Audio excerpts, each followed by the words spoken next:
Hello guys, आप लोग देख रहा है वेरी वेरी गुड मॉर्निंग में Samuel flower. This is Samuel flower. आप लोगों को शेयर कर रहा है मैं सेमुल फ्लावर कैसा होता है, किस सीज़न में होता है। आप लोग देख के अच्छा लगेगा।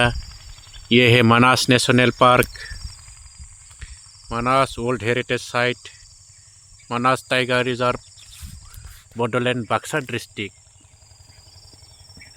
This time is season of Simul flower is flowering, very nice, very good। आप लोग देख रहे हैं Manas national park Bodoland Baksa district में मैनी सिमुल फ्लावर है। आप लोग आके देख सकता है, एंजॉय कर सकता है। मानस के अंदर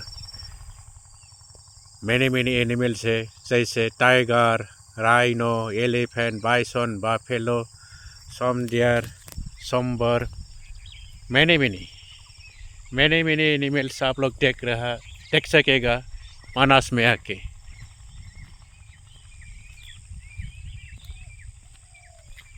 thank you guys, thank you.